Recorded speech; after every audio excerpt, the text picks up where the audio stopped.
monitorisation de l'élection présidentielle du 11 octobre en formation, une initiative de la CENI pour mieux outiller ses agents sur le maintien d'ordre pendant le scrutin. Riposte aux épidémies en Guinée, un atelier vient de se tenir à Kindia. Il devrait permettre la mise en place d'un système efficient de communication et d'alerte précoce aux épidémies. Remise de trophée à la radio City FM, le prix du meilleur joueur local du championnat de Ligue 1 a été décerné à Moussa Kennedy Keita et celui du meilleur footballeur guinéen à l'étranger est revenu à Ibrahima Traoré. Mesdames et messieurs, bonsoir. Le président de la République a procédé ce matin à la pose de la première pierre des travaux de construction des centrales solaires de Kankan et de Kouroussa. Ces deux centrales auront une capacité de 9 MW. Les populations des deux localités se sont fortement mobilisées pour témoigner de leur reconnaissance aux actions de développement du chef de l'État. Reportage Sanassi Keita. Véritable ouf de soulagement pour les populations de Kankan et de Kouroussa. Ces deux préfectures de la savane vont bientôt bénéficier du courant électrique à travers des centrales solaires. Plusieurs citoyennes et citoyens de Nabaya sont venus nombreux dans la sous-préfecture de Karfamouria pour assister à la pose de la première pierre de construction de la centrale solaire de Kankan, une centrale d'une capacité de 8 MW.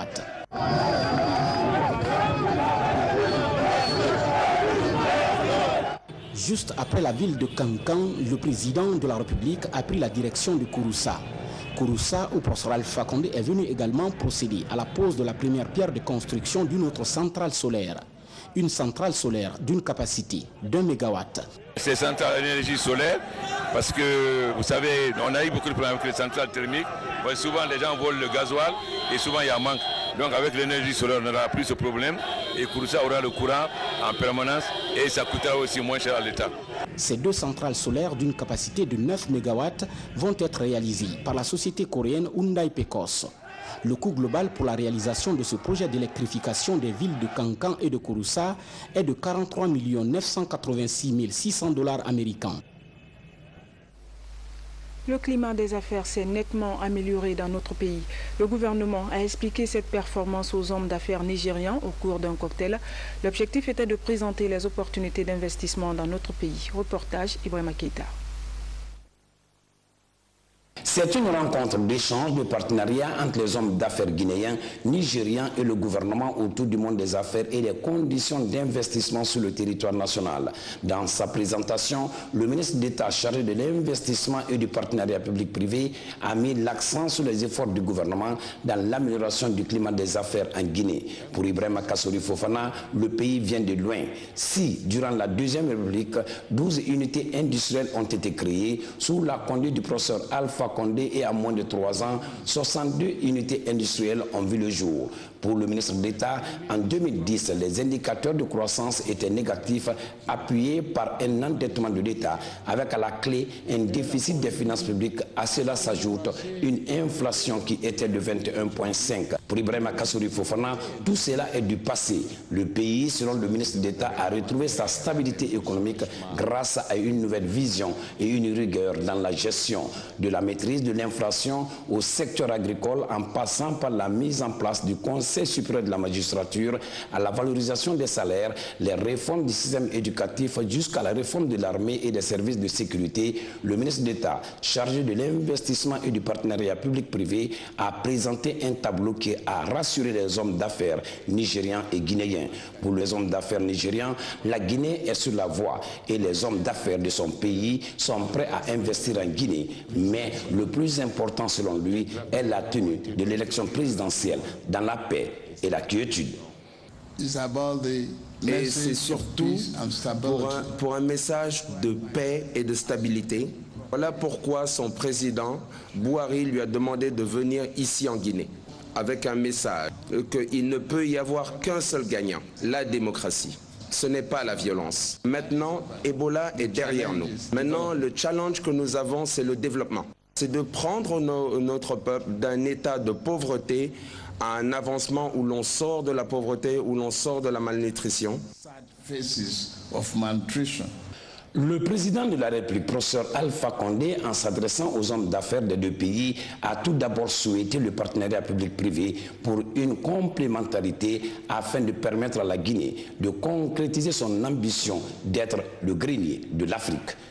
Avec Tuguna, nous allons construire une usine d'engrais de 300 000 tonnes, parce que pour le moment, nous importons l'engrais donc des devises. Notre objectif, c'est d'arriver à produire 2 fois par an, c'est-à-dire avec l'irrigation, que les paysans puissent produire en janvier en saison de pluie. Alors faire produire 2 fois par an avec 4 tonnes à l'hectare et non pas 1 tonne, ça peut multiplier notre production par 8.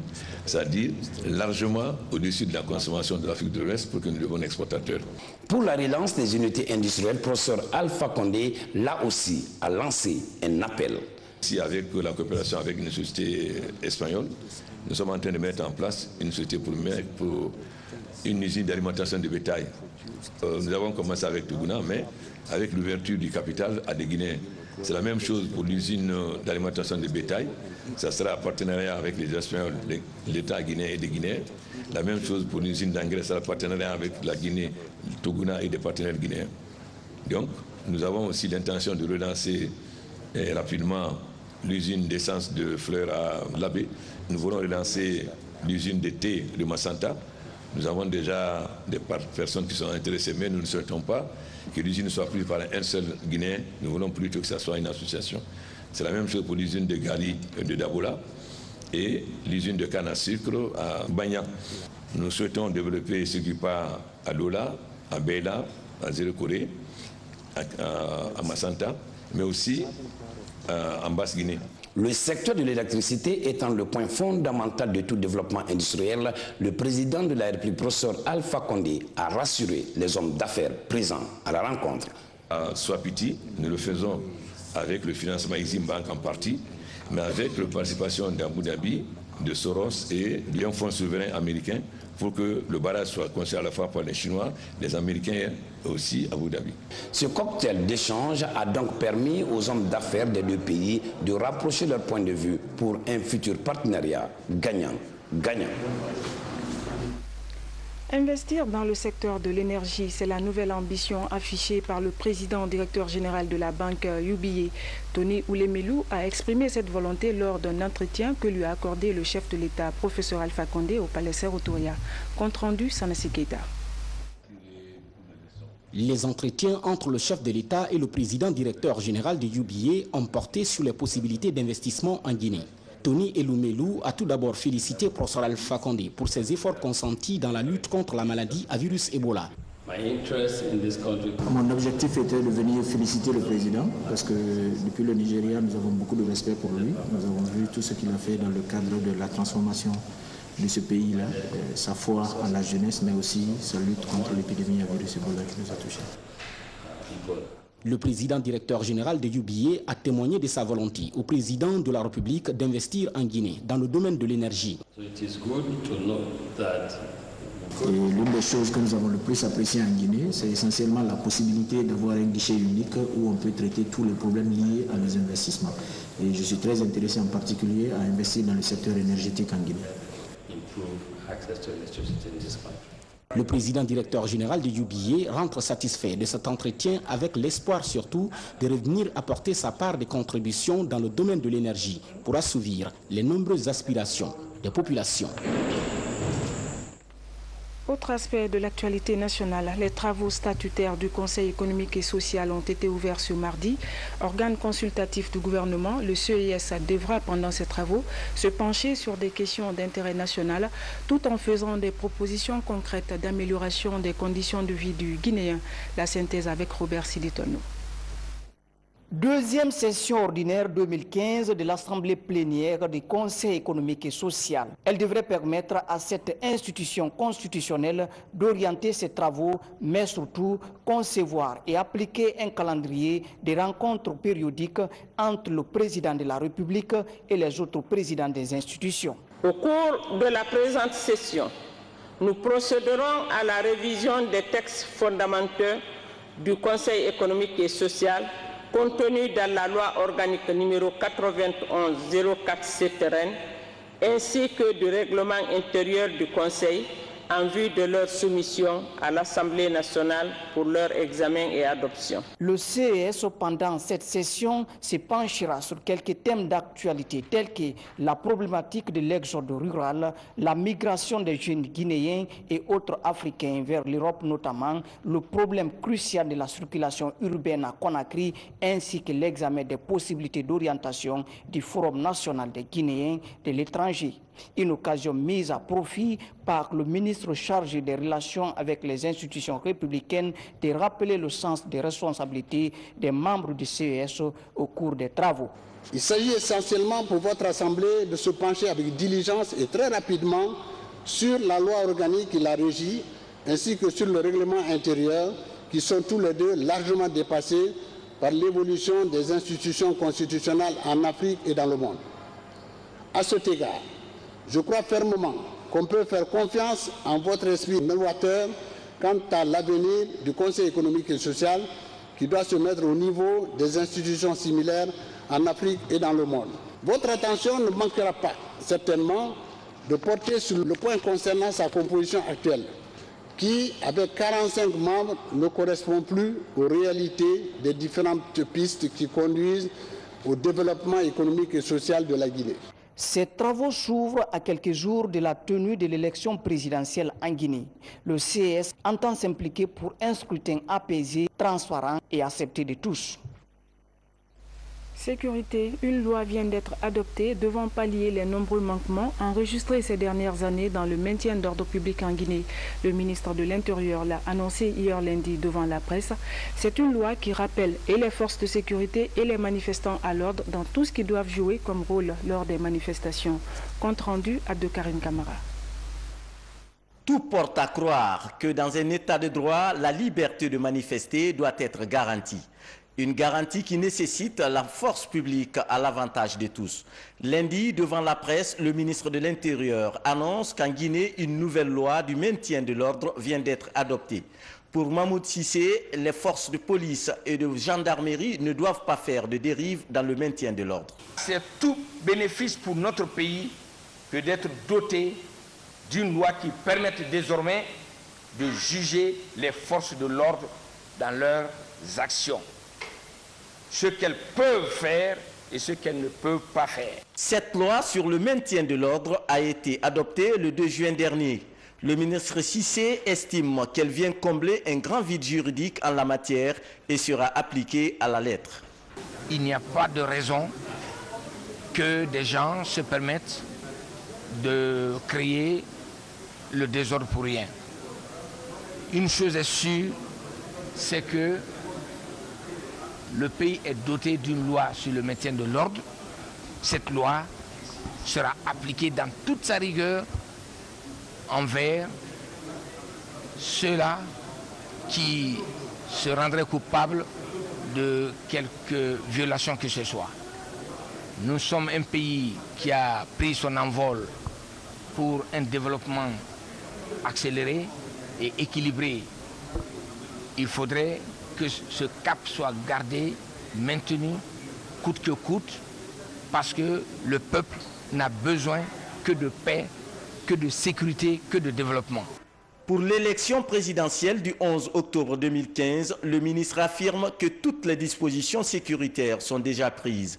Plus de 18 000 policiers et gendarmes seront déployés dans tout le pays. Mise en place par un décret du président de la République, l'unité de sécurisation de l'élection présidentielle est placée sous le contrôle de la CENI. Justement, c'est pour permettre à cette structure de sécurisation d'accomplir honorablement sa mission que l'institution en charge d'organiser les élections a initié une session de formation à l'intention des agents qui la composent. Reportage Makemedouzo. La CENI forme l'unité de sécurisation du processus électoral. Ils sont au nombre de 200 personnes venant de la protection civile, de la police et de la gendarmerie nationale. Une formation financée par le Haut Commissariat des Nations Unies pour les droits de l'homme. Cette mission revêt un caractère très particulier parce qu'elle vous amène à contribuer à la réussite parfaite de cette grande élection qui fait que la Guinée est à la une de la communauté internationale aujourd'hui. Ces forces de sécurité formées dirigeront à leur tour des équipes sur le terrain pour maintenir l'ordre avant, pendant et après le scrutin. Notre mission et notre engagement nous commandent à assumer nos responsabilités dans la conduite des opérations de sécurisation de cette élection en vue de garantir la sécurité et la paix sociale, gage de la stabilité et du développement de notre pays. À partir du moment où vous avez reçu l'opportunité de suivre cet atelier, à l'intérieur duquel vous avez suffisamment été outillés, il vous reviendra, en dépit du savoir et du savoir-faire déjà appris, que vous transmettiez partout sur l'ensemble du territoire, que le droit sera un droit pour tous. La sécurisation de cette présidentielle du 11 octobre est l'une des phases importantes du cycle électoral. Elle garantit la paix et la stabilité d'un pays. Élection présidentielle en Guinée, jour J-5. La société civile guinéenne se mobilise pour superviser le scrutin à travers les nouvelles technologies de l'information, notamment Internet. Le projet s'appelle e-Observateur. Il est financé par Osiwa Guinée. Des observateurs ont débuté une formation dans ce sens à la Blue Zone de Kalouma. Le 11 octobre, ils seront déployés sur toute l'étendue du territoire national. Le point avec Aziz Baldé. Pour une élection transparente en Guinée, le consortium de la société civile guinéenne forme des observateurs nationaux. Ils auront pour tâche de veiller sur la transparence des opérations de vote avant de relayer toute information liée au scrutin. Nous allons disposer d'un dispositif technologique où instantanément il va y avoir la remontée des informations qui seront centralisées, mais nous ne sommes pas habilités à publier les résultats de ces informations. Nous allons poser les constats et participer également aux conduites de la processus, à la conduite du processus plutôt, auprès des différentes autorités, en attirant leur attention au fur et à mesure que le processus évolue. Financées par Osiwa Guinée, ces assises de 2 jours permettent à ces 400 observateurs d'avoir de larges connaissances sur l'évolution du monitoring classique vers le monitoring digital. Le but principal, rappeler aux citoyens les concepts liés au processus électoral. Notre observation, ce n'est pas de façon classique, c'est une observation moderne. C'est pour ça qu'on appelle e-observateur. C'est-à-dire qu'on observe de loin et on rapporte les faits à travers, on remonte les informations à travers l'Internet. Donc notre outil majeur, ce sera ça, l'Internet. L'objectif en tant que tel du projet, c'est d'associer les citoyens en quelque sorte, qui sont d'abord acteurs du processus électoral et qui sont des participants aussi.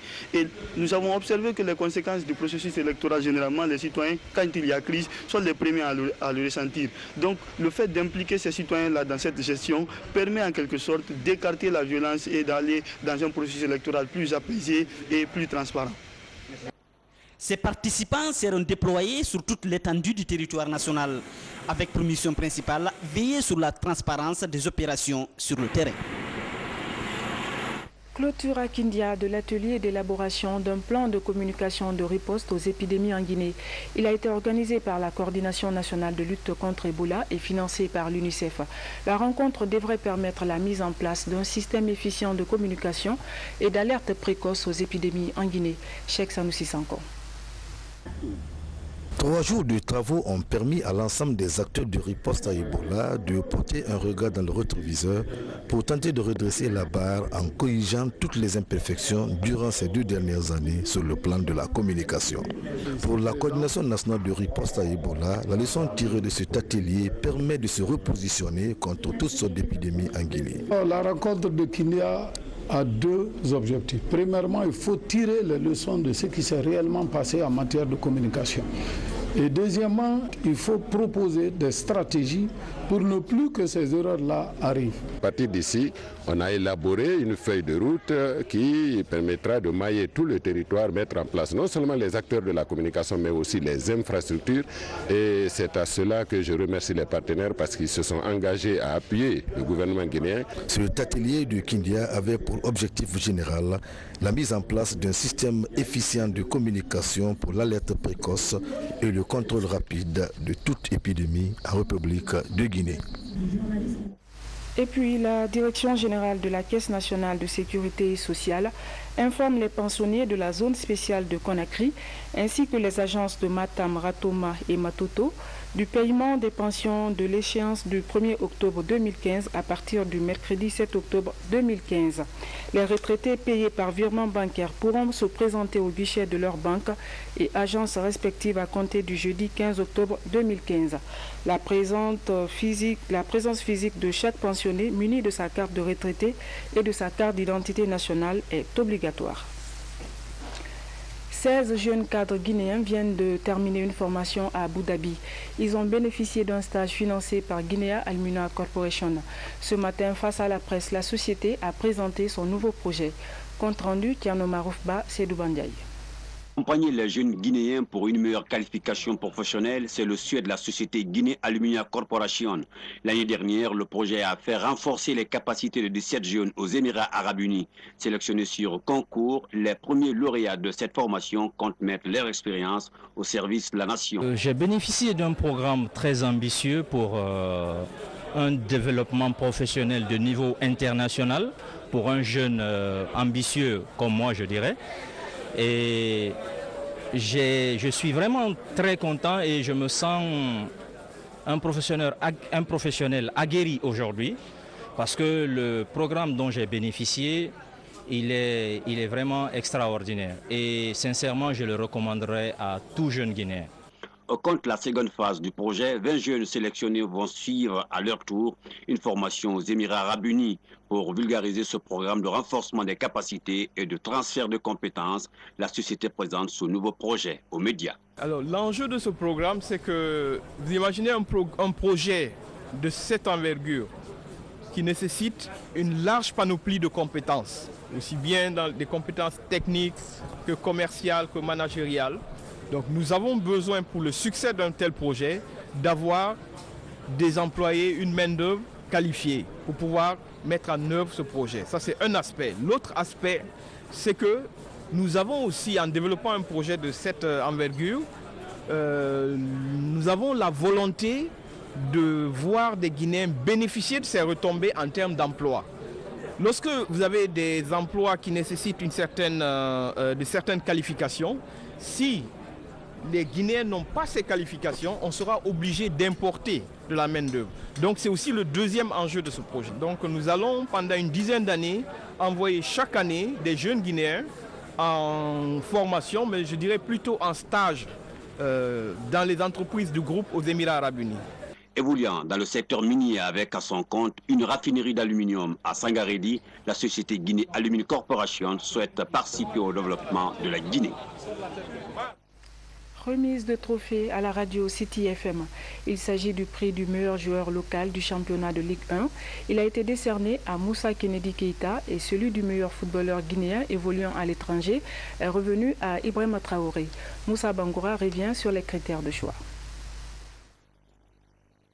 Le studio principal d'émission du groupe de presse City FM et du journal La République. Ici, la rédaction organise la remise des trophées aux meilleurs joueurs du championnat guinéen. C'est suite à un jeu radiophonique organisé par la radio. Des auditeurs ont élu les joueurs de leur choix. Lancés en novembre 2014, deux icônes du football guinéen sont retenus au compte de la saison sportive 2013-2014. Il s'agit de Moussa Kennedy Keita du Orient Athletic Club au titre de meilleur joueur local du championnat de Ligue 1 et Ibrahima Traoré comme meilleur footballeur guinéen évoluant à l'étranger. Je suis enchanté et ravi en même temps. Moussa Kennedy, pour ce prix-là, malgré qu'il a passé toute une saison blessé, il est absent aujourd'hui du pays pour les soins finaux du côté de Casa. Et que Dieu fasse que ce trophée-là lui donne toutes les chances de retrouver vite le terrain pour nous émerveiller comme il a tant fait qu'il a l'habitude de le faire. Franchement, je suis très content d'être là aujourd'hui et franchement Ibrahim Traoré c'est un bon joueur de l'équipe nationale et je suis fier de lui aujourd'hui. Je ferai tout pour qu'il revienne dans l'équipe nationale, je vous le promets. Mais pourquoi récompenser des meilleurs joueurs guinéens à travers les ondes? On avait fait le constat qu'au niveau des médias guinéens, il n'y avait pas une possibilité pour les auditeurs de se prononcer sur les performances des sportifs, notamment au niveau du football. Donc nous avons voulu bien évidemment mettre fin à ce vide qu'il y avait au niveau des médias guinéens en initiant pour la première fois, parce qu'il faut rappeler que c'est une grande première dans le paysage radiophonique guinéen que la possibilité soit donnée aux auditeurs de voter et de pouvoir donc élire les footballeurs qu'ils considèrent comme étant les meilleurs d'une saison à une autre. La deuxième édition du jeu prendra fin en décembre au compte de la saison 2014-2015. L'action consiste à encourager les footballeurs qui marquent leur temps sur les pelouses locales et internationales. Voilà, mesdames et messieurs, c'est la fin de cette édition. Merci à vous de l'avoir suivi. Excellente soirée en compagnie de nos programmes. Bonsoir et à demain.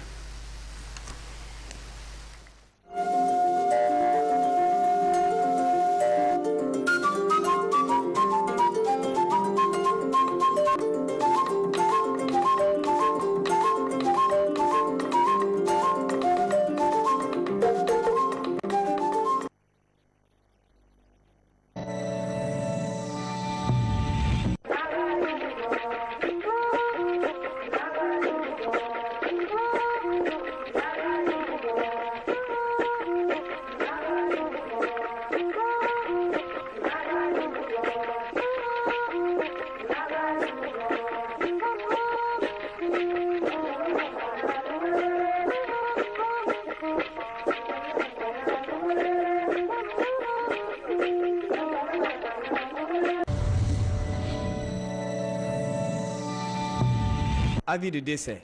Les familles des îles Silla, Camara, Hervé et Atara, parents et amis, ont la profonde douleur de vous annoncer le décès de leur fils, frère, cousin, neveu et époux, James Silla, connu sous le nom de James Surimaka, survenu à Paris le 27 septembre 2015, des suites de maladie. Le programme d'enterrement sera comme suit. Le mercredi 7 octobre 2015, exposition du corps au Musée national de Sandarvalia de 9h à 12h. Départ du corps pour les îles Fotoba à Roubané à partir de 12h. Enterrement à Roubané sur l'île Fotoba à 14h. Qu'en soient informés tous les insulaires et amis des îles ainsi que le ministre de la Culture et tous les artistes de la Guinée. Que l'âme de James Silla, James Surimaka repose en paix. Amin. La famille Camara informe la population de la disparition de leur fille Diena Boussissé, âgée de 11 ans. Elle prie toute personne qui l'aurait retrouvée d'appeler au numéro suivant 655 82 07 09 664 62 30 26 ou le 620 38 87 83.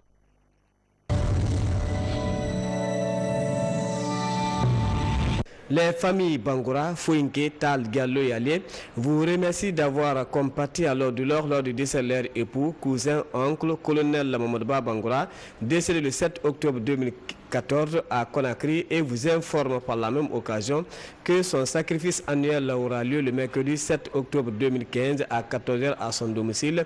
Petit Moscou, Matam, c'est sa veuve, Madame Bangoura, Yena Fouinké, commandant de douane. Que l'âme du colonel Mamadba Bangoura repose en paix. Amin.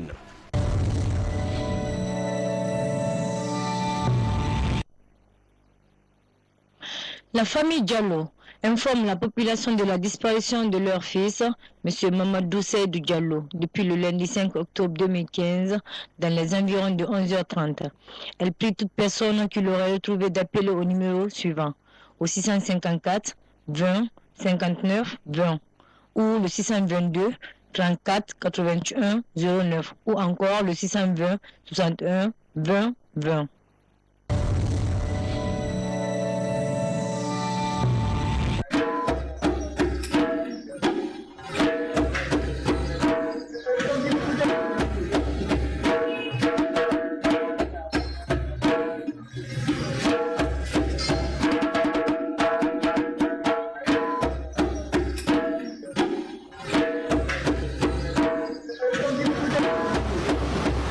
RTG.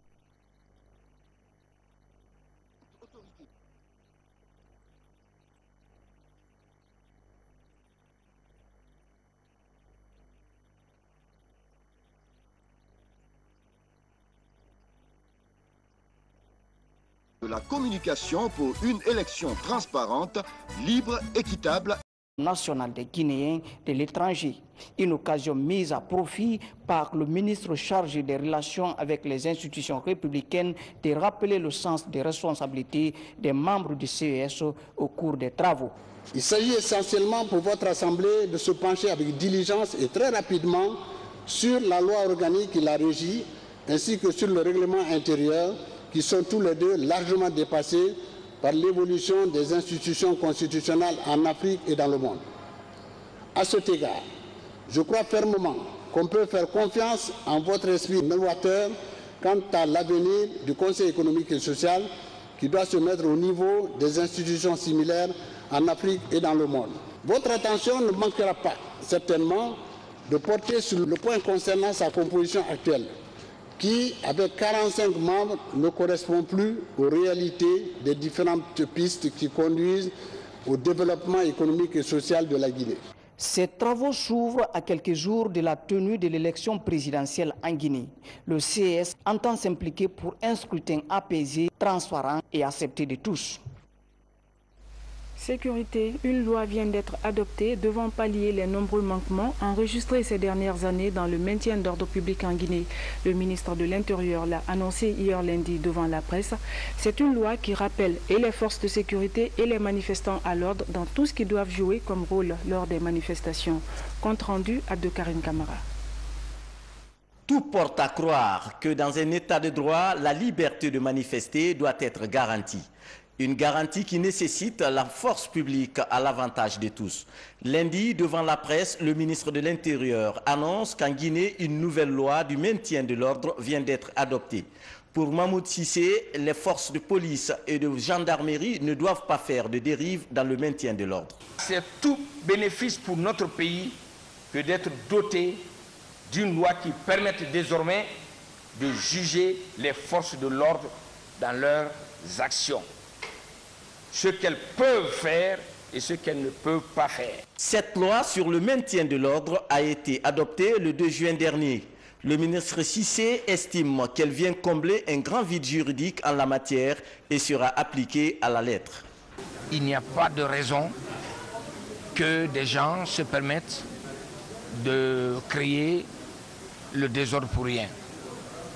Une chose est sûre, c'est que le pays est doté d'une loi sur le maintien de l'ordre. Cette loi sera appliquée dans toute sa rigueur envers ceux-là qui se rendraient coupables de quelque violation que ce soit. Nous sommes un pays qui a pris son envol pour un développement accéléré et équilibré. Il faudrait que ce cap soit gardé, maintenu, coûte que coûte, parce que le peuple n'a besoin que de paix, que de sécurité, que de développement. Pour l'élection présidentielle du 11 octobre 2015, le ministre affirme que toutes les dispositions sécuritaires sont déjà prises. Plus de 18 000 policiers et gendarmes seront déployés dans tout le pays. Mise en place par un décret du président de la République, l'unité de sécurisation de l'élection présidentielle est placée sous le contrôle de la CENI. Justement, c'est pour permettre à cette structure de sécurisation d'accomplir honorablement sa mission que l'institution en charge d'organiser les élections a initié une session de formation à l'intention des agents qui la composent. Reportage Makemedouzo. La CENI forme l'unité de sécurisation du processus électoral. Ils sont au nombre de 200 personnes venant de la protection civile, de la police et de la gendarmerie nationale. Une formation financée par le Haut Commissariat des Nations Unies pour les droits de l'homme. Cette mission revêt un caractère très particulier parce qu'elle vous amène à contribuer à la réussite parfaite de cette grande élection qui fait que la Guinée est à la une de la communauté internationale aujourd'hui. Ces forces de sécurité formées dirigeront à leur tour des équipes sur le terrain pour maintenir l'ordre avant, pendant et après le scrutin. Notre mission et notre engagement nous commandent à assumer nos responsabilités dans la conduite des opérations de sécurisation de cette élection en vue de garantir la sécurité et la paix sociale, gage de la stabilité et du développement de notre pays. À partir du moment où vous avez reçu l'opportunité de suivre cet atelier, à l'intérieur duquel vous avez suffisamment été outillé, il vous reviendra, en dépit du savoir et du savoir-faire déjà appris, que vous transmettiez partout sur l'ensemble du territoire, que le droit sera un droit pour tous. La sécurisation de cette présidentielle du 11 octobre est l'une des phases importantes du cycle électoral. Elle garantit la paix et la stabilité d'un pays. Élection présidentielle en Guinée, jour J-5. La société civile guinéenne se mobilise pour superviser le scrutin à travers les nouvelles technologies de l'information, notamment Internet. Le projet s'appelle e-Observateur. Il est financé par Osiwa Guinée. Des observateurs ont débuté une formation dans ce sens à la Blue Zone de Kalouma. Le 11 octobre, ils seront déployés sur toute l'étendue du territoire national. Le point avec Aziz Baldé. Pour une élection transparente en Guinée, le consortium de la société civile guinéenne forme des observateurs nationaux. Ils auront pour tâche de veiller sur la transparence des opérations de vote avant de relayer toute information liée au scrutin. Nous allons disposer d'un dispositif technologique où instantanément il y va avoir la remontée des informations. Ils seront centralisés, mais ils ne sont pas habilités à publier les résultats de ces informations. Nous allons poser les constats et participer également aux conduites de la processus, à la conduite du processus plutôt, auprès des différentes autorités, en attirant leur attention au fur et à mesure que le processus évolue. Financées par Osiwa Guinée, ces assises de 2 jours permettent à ces 400 observateurs d'avoir de larges connaissances sur l'évolution du monitoring classique vers le monitoring digital. Le but principal, rappeler aux citoyens les concepts liés au processus électoral. Notre observation, ce n'est pas de façon classique, c'est une observation moderne. C'est pour ça qu'on appelle e-observateur. C'est-à-dire qu'on observe de loin et on rapporte les faits à travers, on remonte les informations à travers l'Internet. Donc notre outil majeur, ce sera ça, l'Internet. L'objectif en tant que tel du projet, c'est d'associer les citoyens en quelque sorte, qui sont d'abord acteurs du processus électoral et qui sont des participants aussi. Et nous avons observé que les conséquences du processus électoral, généralement, les citoyens, quand il y a crise, sont les premiers à le ressentir. Donc le fait d'impliquer ces citoyens-là dans cette gestion permet en quelque sorte d'écarter la violence et d'aller dans un processus électoral plus apaisé et plus transparent. Ces participants seront déployés sur toute l'étendue du territoire national, avec pour mission principale veiller sur la transparence des opérations sur le terrain. Clôture à Kindia de l'atelier d'élaboration d'un plan de communication de riposte aux épidémies en Guinée. Il a été organisé par la Coordination nationale de lutte contre Ebola et financé par l'UNICEF. La rencontre devrait permettre la mise en place d'un système efficient de communication et d'alerte précoce aux épidémies en Guinée. Cheikh Sanoussi Sanko. 3 jours de travaux ont permis à l'ensemble des acteurs de riposte à Ebola de porter un regard dans le rétroviseur pour tenter de redresser la barre en corrigeant toutes les imperfections durant ces 2 dernières années sur le plan de la communication. Pour la Coordination nationale de riposte à Ebola, la leçon tirée de cet atelier permet de se repositionner contre toutes sortes d'épidémies en Guinée. La rencontre de Kindia a 2 objectifs. Premièrement, il faut tirer les leçons de ce qui s'est réellement passé en matière de communication. Et deuxièmement, il faut proposer des stratégies pour ne plus que ces erreurs-là arrivent. À partir d'ici, on a élaboré une feuille de route qui permettra de mailler tout le territoire, mettre en place non seulement les acteurs de la communication, mais aussi les infrastructures. Et c'est à cela que je remercie les partenaires parce qu'ils se sont engagés à appuyer le gouvernement guinéen. Cet atelier de Kindia avait pour objectif général la mise en place d'un système efficient de communication pour l'alerte précoce et le contrôle rapide de toute épidémie en République de Guinée. Et puis la Direction générale de la Caisse nationale de sécurité sociale informe les pensionnaires de la zone spéciale de Conakry ainsi que les agences de Matam, Ratoma et Matoto du paiement des pensions de l'échéance du 1er octobre 2015 à partir du mercredi 7 octobre 2015. Les retraités payés par virement bancaire pourront se présenter au guichet de leur banque et agences respectives à compter du jeudi 15 octobre 2015. La présence physique de chaque pensionné muni de sa carte de retraité et de sa carte d'identité nationale est obligatoire. 16 jeunes cadres guinéens viennent de terminer une formation à Abu Dhabi. Ils ont bénéficié d'un stage financé par Guinea Alumina Corporation. Ce matin, face à la presse, la société a présenté son nouveau projet. Compte rendu, Tiano Maroufba, Sédou Bandiaï. Accompagner les jeunes Guinéens pour une meilleure qualification professionnelle, c'est le souhait de la société Guinea Alumina Corporation. L'année dernière, le projet a fait renforcer les capacités de 17 jeunes aux Émirats Arabes Unis. Sélectionnés sur concours, les premiers lauréats de cette formation comptent mettre leur expérience au service de la nation. J'ai bénéficié d'un programme très ambitieux pour un développement professionnel de niveau international, pour un jeune ambitieux comme moi, je dirais. Et je suis vraiment très content et je me sens un professionnel aguerri aujourd'hui parce que le programme dont j'ai bénéficié, il est vraiment extraordinaire et sincèrement je le recommanderais à tout jeune Guinéen. Au compte la seconde phase du projet, 20 jeunes sélectionnés vont suivre à leur tour une formation aux Émirats Arabes Unis pour vulgariser ce programme de renforcement des capacités et de transfert de compétences. La société présente ce nouveau projet aux médias. Alors l'enjeu de ce programme, c'est que vous imaginez un projet de cette envergure qui nécessite une large panoplie de compétences, aussi bien dans des compétences techniques que commerciales que managériales. Donc nous avons besoin pour le succès d'un tel projet d'avoir des employés, une main-d'œuvre qualifiée pour pouvoir mettre en œuvre ce projet. Ça c'est un aspect. L'autre aspect, c'est que nous avons aussi, en développant un projet de cette envergure, nous avons la volonté de voir des Guinéens bénéficier de ces retombées en termes d'emploi.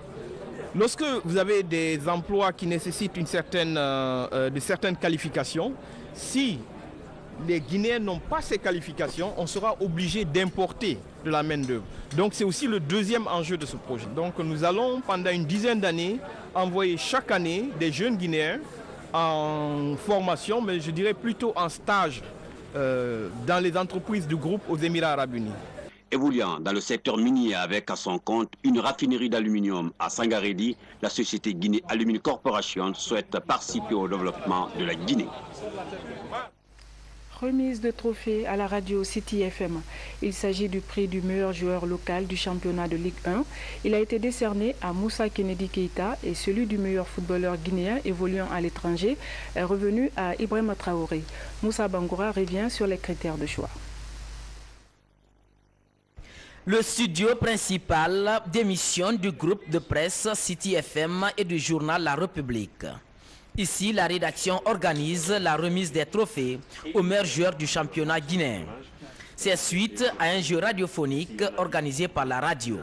Des auditeurs ont élu les joueurs de leur choix.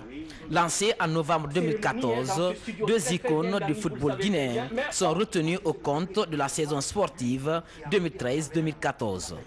Il s'agit de Moussa Kennedy Keita du Orea Athletic Club au titre de meilleur joueur local du championnat de Ligue 1 et Ibrahima Traoré comme meilleur footballeur guinéen évoluant à l'étranger.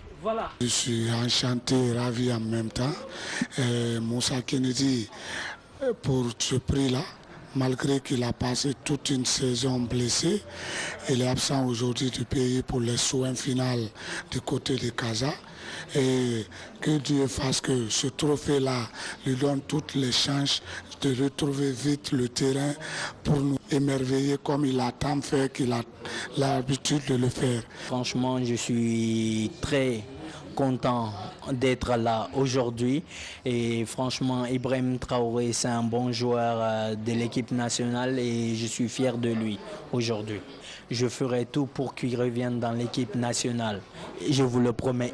Mais pourquoi récompenser des meilleurs joueurs guinéens à travers les ondes? On avait fait le constat qu'au niveau des médias guinéens, il n'y avait pas une possibilité pour les auditeurs de se prononcer sur les performances des sportifs, notamment au niveau du football. Donc nous avons voulu bien évidemment mettre fin à ce vide qu'il y avait au niveau des médias guinéens en initiant pour la première fois, parce qu'il faut rappeler que c'est une grande première dans le paysage radiophonique guinéen que la possibilité soit donnée aux auditeurs de voter et de pouvoir donc élire les footballeurs qu'ils considèrent comme étant les meilleurs d'une saison à une autre. La deuxième édition du jeu prendra fin en décembre au compte de la saison 2014. L'organisation de l'élection présidentielle du 11 octobre en formation, une initiative de la CENI pour mieux outiller ses agents sur le maintien d'ordre pendant le scrutin. Riposte aux épidémies en Guinée, un atelier vient de se tenir à Kindia. Il devrait permettre la mise en place d'un système efficient de communication et d'alerte précoce aux épidémies. Remise de trophée à la radio City FM, le prix du meilleur joueur local du championnat de Ligue 1 a été décerné à Moussa Kennedy Keita et celui du meilleur footballeur guinéen à l'étranger est revenu à Ibrahima Traoré. Mesdames et messieurs, bonsoir. Le président de la République a procédé ce matin à la pose de la première pierre des travaux de construction des centrales solaires de Kankan et de Kouroussa. Ces deux centrales auront une capacité de 9 MW. Les populations des deux localités se sont fortement mobilisées pour témoigner de leur reconnaissance aux actions de développement du chef de l'État. Reportage Sanassi Keita. Véritable ouf de soulagement pour les populations de Kankan et de Kouroussa. Ces deux préfectures de la savane vont bientôt bénéficier du courant électrique à travers des centrales solaires. Plusieurs citoyennes et citoyens de Nabaya sont venus nombreux dans la sous-préfecture de Karfamouria pour assister à la pose de la première pierre de construction de la centrale solaire de Kankan, une centrale d'une capacité de 8 MW.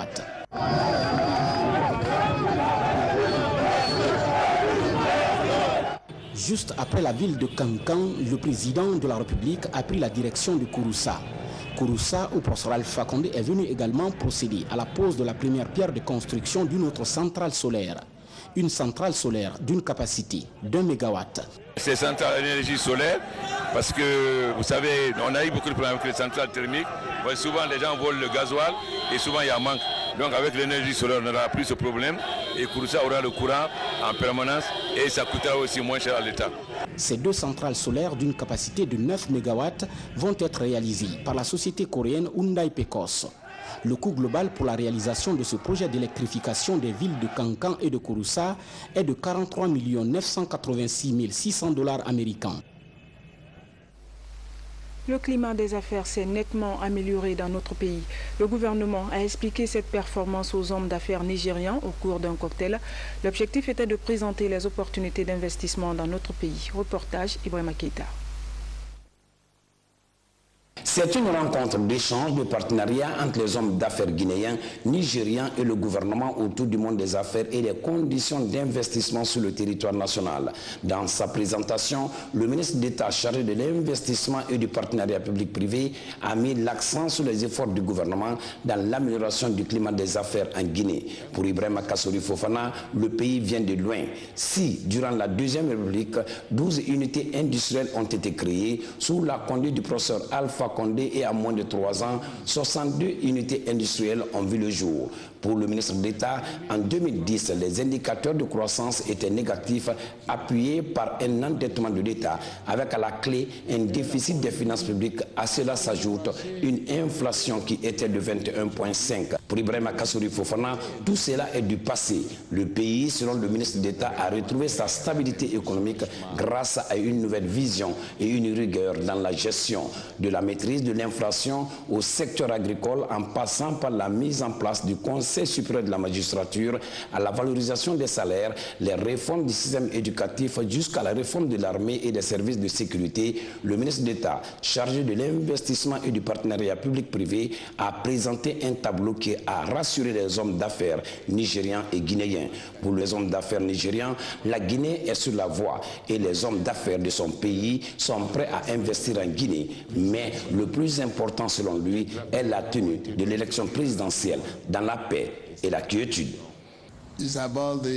Et c'est surtout pour un message de paix et de stabilité Voilà pourquoi son président, Bouhari, lui a demandé de venir ici en Guinée, avec un message qu'il ne peut y avoir qu'un seul gagnant, la démocratie. Ce n'est pas la violence. Maintenant, Ebola est derrière nous. Maintenant, le challenge que nous avons, c'est le développement. C'est de prendre notre peuple d'un état de pauvreté à un avancement où l'on sort de la pauvreté, où l'on sort de la malnutrition. Le président de la République, professeur Alpha Condé, en s'adressant aux hommes d'affaires des deux pays, a tout d'abord souhaité le partenariat public-privé pour une complémentarité afin de permettre à la Guinée de concrétiser son ambition d'être le grenier de l'Afrique. Avec Tuguna, nous allons construire une usine d'engrais de 300 000 tonnes, parce que pour le moment, nous importons l'engrais donc des devises. Notre objectif, c'est d'arriver à produire 2 fois par an, c'est-à-dire avec l'irrigation, que les paysans puissent produire en janvier en saison de pluie. Alors faire produire 2 fois par an avec 4 tonnes à l'hectare et non pas 1 tonne, ça peut multiplier notre production par 8. C'est-à-dire largement au-dessus de la consommation de l'Afrique de l'Ouest pour que nous devions exportateurs. Pour la relance des unités industrielles, professeur Alpha Condé, là aussi, a lancé un appel. Ici, avec la coopération avec une société espagnole, nous sommes en train de mettre en place une société pour une usine d'alimentation de bétail. Nous avons commencé avec Tuguna, mais avec l'ouverture du capital à des Guinéens. C'est la même chose pour l'usine d'alimentation de bétail. Ça sera en partenariat avec les Espagnols, l'État guinéen et des Guinéens. La même chose pour l'usine d'engrais, ça sera en partenariat avec la Guinée, Tuguna et des partenaires guinéens. Donc, nous avons aussi l'intention de relancer rapidement l'usine d'essence de fleurs à Labé. Nous voulons relancer l'usine de thé de Massanta. Nous avons déjà des personnes qui sont intéressées, mais nous ne souhaitons pas que l'usine soit prise par un seul Guinéen. Nous voulons plutôt que ce soit une association. C'est la même chose pour l'usine de Gali de Dabola et l'usine de canne à sucre à Bagna. Nous souhaitons développer ce qui part à Lola, à Bela, à Zérekoré, à Massanta, mais aussi en Basse-Guinée. Le secteur de l'électricité étant le point fondamental de tout développement industriel, le président de la République, professeur Alpha Condé, a rassuré les hommes d'affaires présents à la rencontre. À Swapiti, nous le faisons avec le financement Exim Bank en partie, mais avec la participation d'Abu Dhabi, de Soros et d'un fonds souverain américain pour que le barrage soit construit à la fois par les Chinois, les Américains et aussi Abu Dhabi. Ce cocktail d'échange a donc permis aux hommes d'affaires des deux pays de rapprocher leurs points de vue pour un futur partenariat gagnant-gagnant. Investir dans le secteur de l'énergie, c'est la nouvelle ambition affichée par le président directeur général de la banque UBA. Tony Oulemelou a exprimé cette volonté lors d'un entretien que lui a accordé le chef de l'État, professeur Alpha Condé, au Palais Serotoria. Compte rendu, Sanassi Keita. Les entretiens entre le chef de l'État et le président directeur général de UBA ont porté sur les possibilités d'investissement en Guinée. Tony Oulemelou a tout d'abord félicité professeur Alpha Condé pour ses efforts consentis dans la lutte contre la maladie à virus Ebola. Mon objectif était de venir féliciter le président parce que depuis le Nigeria, nous avons beaucoup de respect pour lui. Nous avons vu tout ce qu'il a fait dans le cadre de la transformation de ce pays-là, sa foi en la jeunesse, mais aussi sa lutte contre l'épidémie à virus Ebola qui nous a touchés. Le président directeur général de UBA a témoigné de sa volonté au président de la République d'investir en Guinée dans le domaine de l'énergie. L'une des choses que nous avons le plus appréciées en Guinée, c'est essentiellement la possibilité d'avoir un guichet unique où on peut traiter tous les problèmes liés à nos investissements. Et je suis très intéressé en particulier à investir dans le secteur énergétique en Guinée. Le président directeur général de UBA rentre satisfait de cet entretien avec l'espoir surtout de revenir apporter sa part de contribution dans le domaine de l'énergie pour assouvir les nombreuses aspirations des populations. Autre aspect de l'actualité nationale, les travaux statutaires du Conseil économique et social ont été ouverts ce mardi. Organe consultatif du gouvernement, le CES devra pendant ces travaux se pencher sur des questions d'intérêt national tout en faisant des propositions concrètes d'amélioration des conditions de vie du Guinéen. La synthèse avec Robert Siditono.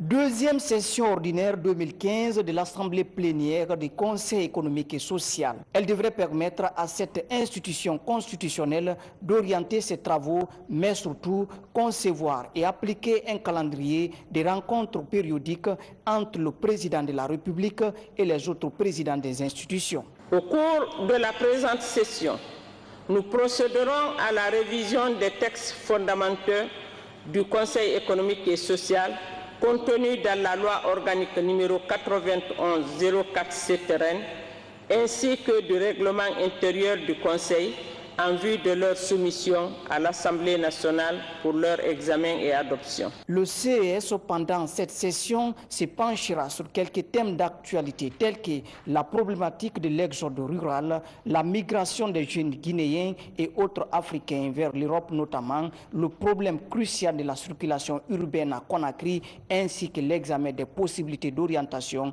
du Forum